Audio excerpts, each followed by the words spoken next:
आप कभी केरला जाएंगे तो केरला और तमिलनाडु की बाउंड्री मिलती है। वहां पे बड़े सुंदर सुंदर बीच हैं समुद्र में और कुछ झील है। 22-23 साल पहले हमें मौका मिला जाने का। हम लगभग 7 दिन रहे झील में। तो झील में छोटी छोटी नाव हैं और उसी में रूम है, बाथरूम है, किचन है, भोजनालय है, सब है। आप समझना, मैं ये कहना चाहता हूं कि उस नाव में भी जो किचन है वो ग्रेनाइट से बना हुआ है और वो डूब नहीं रहा, पत्थर है। टॉयलेट में भी वही लगाए हैं पात्र जो आपके घर में लगा हुआ है, पर वो डूब नहीं रहा है। अगर हम शौचालय में जो सफेद कलर का पात्र है उसको अगर हम पानी में फेंके तो क्या करेगा? वो तैरेगा कि डूबेगा? पर नाव में मैंने देखा नहीं डूब रहा है, समुद्र के जहाज में भी नहीं डूब रहा। हजारों बाथरूम है, हजारों टॉयलेट से, हजारों कमरे, होटल बने हुए हैं, सब में पत्थर लग रहे हैं, टाइल्स बिछ रही हैं, पर कोई नहीं डूब रही है। क्यों नहीं डूब रही हैं? क्योंकि वो किसी का सहारा ले रही हैं। किसका? नाव का। नाव का, लकड़ी का नहीं, नाव का। पानी का जहाज जो है ना वो लोहे से बनता है, स्टील का होता है। लकड़ी की नाव जो है समुद्र में अधिक लंबी आगे तक जा सकती। हाँ, उसका कारण है कि अंदर तूफान आते हैं, तूफान में लकड़ी की नाव जो है जरा हल्की रहती है तो वो लुढ़क पुढ़क हो जाएगी। इसीलिए लकड़ी के आकार, नाव का आकार, पतरे को पतला करके उसी ढंग से लोहे को बनाया है और उसमें भयंकर वजन होता है। जहां पानी कम है वहां नाव तैरने में सफल है लकड़ी की, पर इतना जरूर पानी होना चाहिए कि नाव टिके ना। पानी वजन को सहन कर ले, नाव को पानी ऊपर रखे अपने आप से, तो पानी में नाव तैरती है। और लकड़ी चाहे जैसी नाव पानी में डालो, नाव मत बनाओ लकड़ी की मिश्रा जी।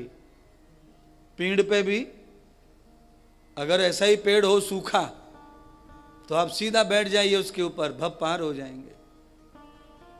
लकड़ी के अंदर ये पावर होती है। इसे ये पावर आई कहां से लकड़ी में, वो इंद्रदेवी बता सकते हैं और कोई ढूंढे ढूंढे बता सकता नहीं है। सुनिए, लकड़ी के अंदर ये पावर इसलिए आती है क्योंकि लकड़ी के अंदर रोम होते हैं और रोमों में ऑक्सीजन होता है, और जहां ऑक्सीजन होता है वहां डूबने का कोई कार्यक्रम हो सकता नहीं है। लकड़ी में ऑक्सीजन पाया जाता है। आप कभी लकड़ी काटेंगे ना तो आप देखना लकड़ी में बारीक बारीक रोमे होते हैं, बाल जैसे छिद्र निकलते, और वो चीज लोहे में होती, वो लोहे में नहीं होती है। पर लकड़ी भी तब तैरती है जब उसके भार से भार पानी का ज्यादा होगा तो लकड़ी तैरेगी। नहीं तो आपने बहुत सारी लकड़ियों को, पेड़ों को नदियों के किनारे पानी में पड़े देखा होगा, पर तैरते हाँ, कई आंधी में टूट जाए पेड़, पोखरा में पड़े रहे 20-20 साल तक, कहाँ सवाल है तैरवे को? क्योंकि पानी का भार कम है, पेड़ का भार ज्यादा है।